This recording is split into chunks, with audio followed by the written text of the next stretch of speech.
Hi, and welcome back to the Telling All podcast. I'm your host, Juan Rodriguez. This week, I'm joined by my handy dandy notebook. Going back to that part about having a guess this week being true until it wasn't, sometimes life gets in the way. And with this individual, there's no forgiveness to be had. We have a great understanding, and I'm just really excited to have him on. That aside, this week's episode will be titled Tough Love and Forgiveness. Two beautiful concepts with a plethora of life lessons attached to them. And the beauty of these two topics is I can probably make an entire series on them alone. And the beauty of that is everyone kind of defines love without the qualifying adjective of tough differently. And that's something that I've had the pleasure of hammering out almost my entire life. Because love is something that's always come quite naturally to me. And in giving your love to what some might call the wrong people, I'll call the right people. You figure out exactly who's worthy of the unconditional or the conditional type. I don't care to make the difference most days, if I'm honest. I prefer to start at 100 and adjust accordingly. But I understand that that's not how things work in today's society. I guess starting at my current definition for love is closest to the Greek word agape, which don't know if I'm pronouncing that correctly, but the definition is a type of love that is voluntary, self-sacrificial, and gratuitous in nature. Now, you can define gratuitous as done without good reason or uncalled for, which, I mean, my kind of love definitely fits that. But it's also given or done free of charge. I don't believe that love is something that should be transactional. There are certain conditions, for sure, that might cause you to withdraw it. I mean, how do you lose a woman? You forget to cherish her, right? And I think that goes the same for love. Because too often we take these things for granted. But that ties into tough love. And that's the kind of love that is also self-sacrificial, because you give people that tough love and you risk them biting the hand that feeds or not understanding the lesson in the moment. And that's something that I can understand, because the times where tough love is called for, often you have to shake somebody awake. You have to get them out of the story they're telling themselves, the pity parties, or the hopelessness that they might feel in these situations. And these situations can vary on a scale of 1 to all hope is lost. And depending on the age of someone, any situation can be that. I mean, tell that to a toddler who dropped their chicken nugget, and you might as well be hearing the seventh trumpet sounding, you know? But tell that to someone who's had loss after loss and battle after battle, who's just weary, and very similar things can happen. And I don't want to call that hormones or bad coping or anything like that, because that does these people a disservice. It brings me to one of those words that describe indescribable feelings, or you would think, but now there's words for them. For example, sonder. That's the realization that any random passerby on the street has a life as intricate and complex as your own, with their own worries, anxieties, and battles that they're facing. That ties into last week's main character syndrome, or the fact that everybody's going through it in some way or another. But all that to say, the tough love comes into effect in these situations, and I can only think of one of my favorite DMX songs, I Can Feel It. There's a set of lyrics that go as follows. There's something I gotta show you, and I hope you can take it. I gotta leave you in the desert, and I hope that you make it. Gotta put you on your ass to see what it does to you. When you stand up, you'll see that I'm just showing love to you. Bars. Bars. And that's something that my Uncle Porky was big on. He was always very straight and direct and really didn't pull any punches. And I didn't always show that I appreciated it in the moment, but I really do in hindsight, because just putting the answer out on Front Street and giving you food for thought and saying, all right, nephew, you do the dishes, you know? Sit there. You sit there and you try to let these things digest, but it's hard when all these feelings are involved. But tough love, I think, really comes into its own when you actually take that time to sit with it. And for me, that anger from these lessons just being so beautifully put in such simple and elegant ways that don't make a teenager want to fly off the handle. No, no, no. I mean, I know some adults who can't handle being blunt. They call that cruelty, but that's a side note. Often these moments lead to anger, and it's when you sit with your anger, perhaps folding a paper bird, that you realize there's often levels to the anger, whether it be a perceived level of disrespect or some sort of fear underneath. If you sit with that anger long enough, maybe you fold yourself 1,000 paper cranes over a summer and you make a wish. Maybe you sit with that anger long enough to try to converse with it, to have a dialogue, really understand it. And then you find out that that anger actually has a name. And her name is grief. And for some people, they say grief is circular. Somehow you always wind up right where you started. And you feel like you haven't moved an inch. But grief has a twin sister. And her name is depression. And I wrote best beneath that demon's oppression. And in my dreams I would trace the contours of that demon's face. And it was tough learning to love her. But I realize that in learning to love that part of myself, I found that I simply needed a space to say my piece before I leave this place.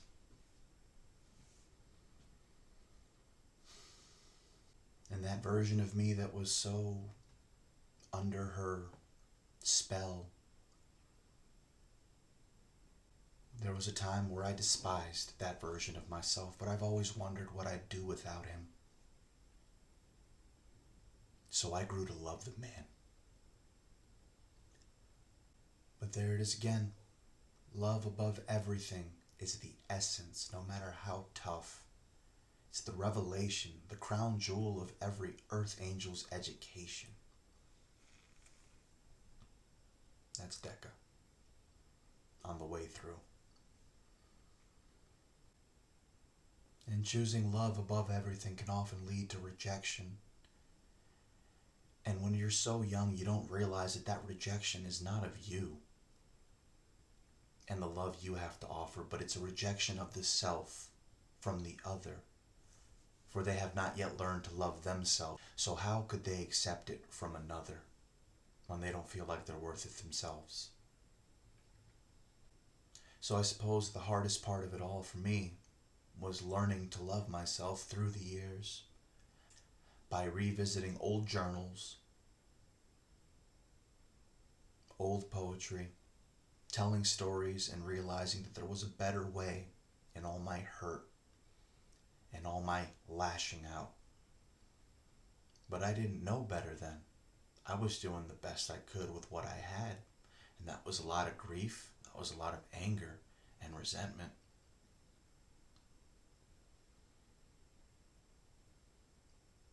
And these days, the sound of wedding bells is like music to my ears.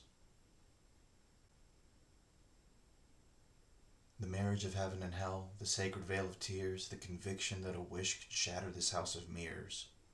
More Decca. But that helped me articulate my ideals on love when I discovered that artist last year. And I really got to get to the meat and potatoes of my interpretation of love. As long as I can remember, it's been a Gepa. You know, the type of love that God gives us. No matter how much we fall short, no matter how much we might stumble or hurt others, there's always that assistance, that forgiveness to help get us through while we get our act together. But the idea of a house of mirrors, I mean, that's something I wrote about long ago up here. You know, some people see all these different versions of themselves, who they could be, who they aren't. And it's in seeing somebody that makes you feel that love. I used to think it was something that called you to a higher way of life, way of being, to a higher possibility. That through loving this person, you might love yourself better and become better. But shattering the house of mirrors put a seed in my head that was something you were all along. And you had to get rid of all those reflections, all those things that you never were, in order to realize the level of love that you could give and how easy it could be with the right person, starting with yourself. And you realize that forgiveness is more than saying sorry. Because to me, forgiveness always came with a healthy level of accountability. You take the blame for your part in it. But most importantly, once you're forgiven, you take all the steps you can to not repeat the behavior that led to having you apologize and beg or ask for forgiveness in the first place. Because when you love someone and you're willing to have those tough conversations and you're willing to humble yourself,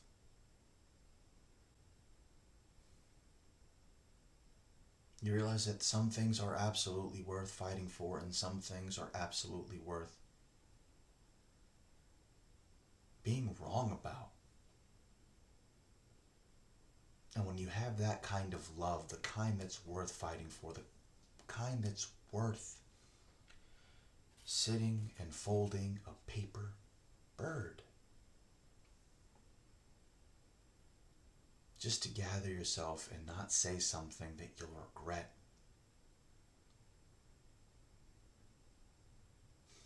And when you're done, all you can think is, there but for the grace of God go I. Because not too long ago, I might not have always been able to take that breath, to respond instead of reacting to any stimuli, especially tough love. Because boy, did young me have a chip on his shoulder. And by chip, I mean it was more like a boulder. And I lugged that bad boy around everywhere like it was a badge of honor. And some of those stories would make you cringe. I know they used to make me cringe until I learned to flip the script and pull the good out of them. But one of two Latin phrases I'll share today. E dolore magna gloria. From pain comes glory. And I don't keep any glory for myself, but there is glory to be had in the triumph, in making it through those painful times, having those people who love you, willing to tell you about yourself when you're a teenager and you think you know everything, or Or you're in your 20s and you're sure you know everything. uh, but I've decided that I'll keep in mind this other phrase: Tu fui ego eris. What you are, I once was. What I am, you will become. Or simpler, I was you, you will be me. And I apply that simple phrase that I learned from Fallout New Vegas, of all places, to any conversation where I wish to guide or empathize or simply set the frame. Because too often, when you say, I know how you feel, or I've been there before, it can almost feel invalidating depending on the situation. And you don't want to take away from anybody's personal experiences or struggles. But the idea of, I was once where you sit, pulling my hair out, rocking back and forth, chain smoking, drinking away my sorrows. And maybe, just maybe, something I can say, or some sort of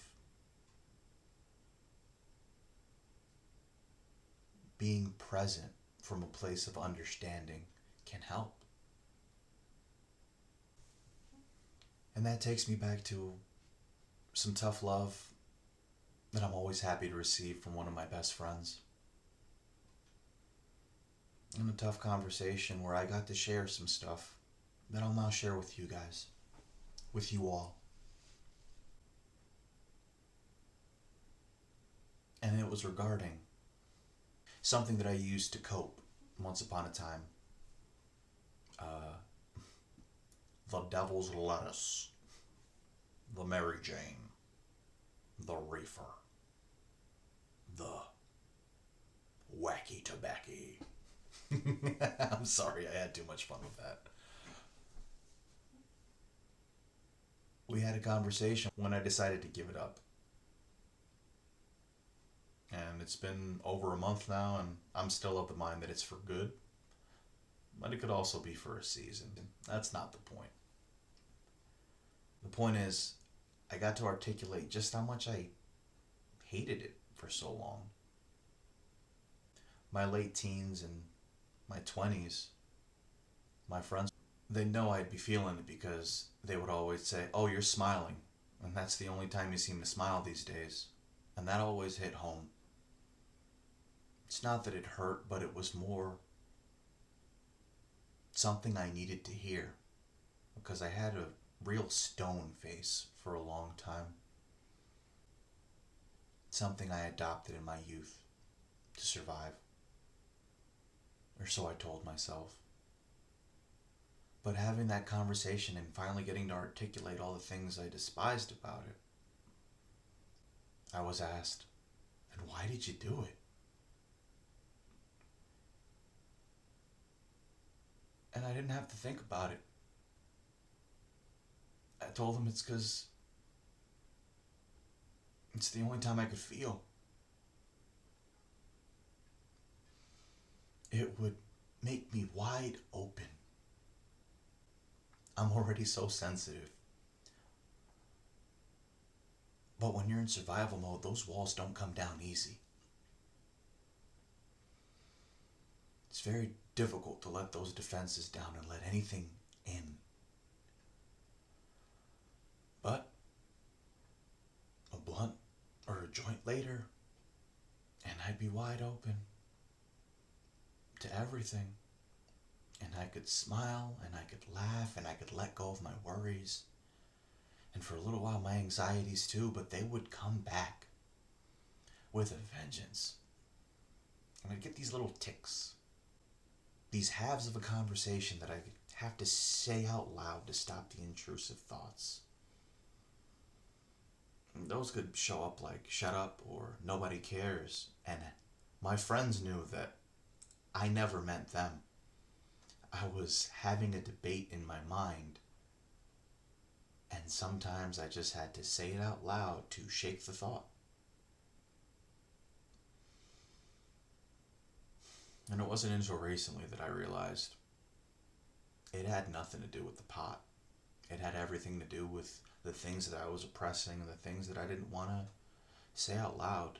Not because I was afraid that I was going to get judged, but because then they might be real. But circling back, you realize that they only have power over you as long as you let them echo inside your mind. The point of this conversation was I may have blown his mind, and I blew mine by being so honest and feeling so safe to do so. Truly a blessing. And we rekindled our friendship with forgiveness that really didn't need to be asked for, but I'm glad it was. And there's been a lot of growth over the last year. Dare I say for the both of us, but the simple fact of the matter is, I no longer have to rely on things outside of myself to let joy in, to feel my emotions fully. I think that's beautiful. I believe it is. I know it is. And I know that it's worth it. It's so much easier to be present. And I've forgiven myself for relying on it for so long. And I've forgiven myself for being so closed off when I thought I had to be. And I'm actively in the process of forgiving myself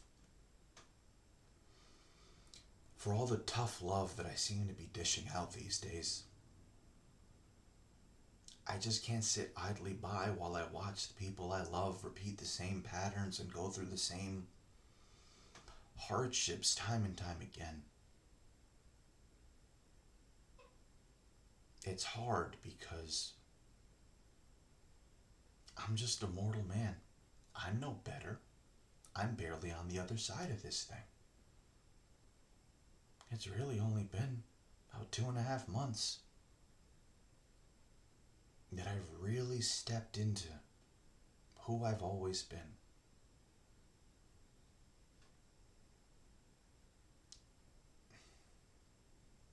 Before I started lying to myself.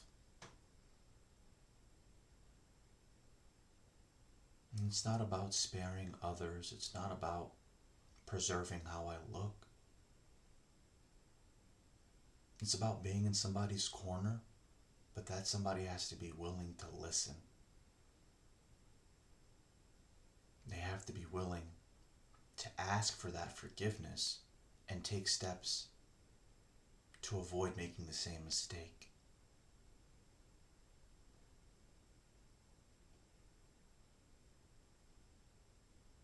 They have to demonstrate real drive, first and foremost towards their own lives, towards their own well-being.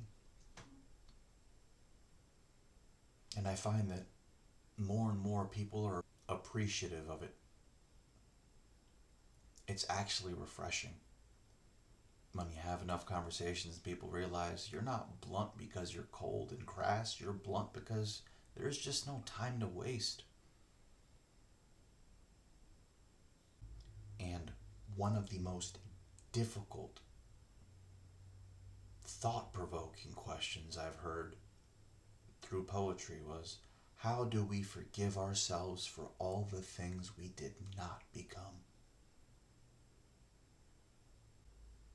Compassionate inquiry. I learned that from Scattered Minds by Gabor Mate. Just treating yourself with a little compassion. Realizing that if you didn't become all those things, they weren't meant for you. And if some of those things still bother you, maybe it's time for you to seek out a little tough love and figure out what your blind spots are.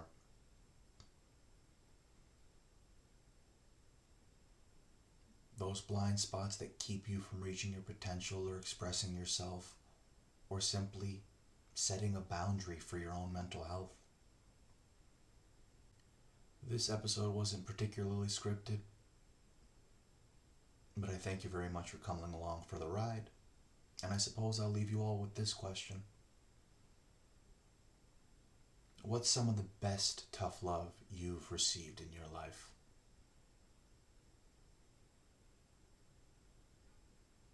For me, it was realizing that while I might be intelligent, I lacked experience and I didn't know everything. And that was freeing once I actually chewed it down to the bone.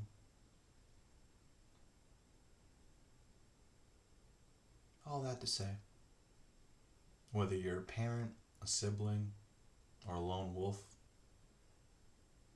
please share some tough love stories in the comments and I'll see you all next week. Bye.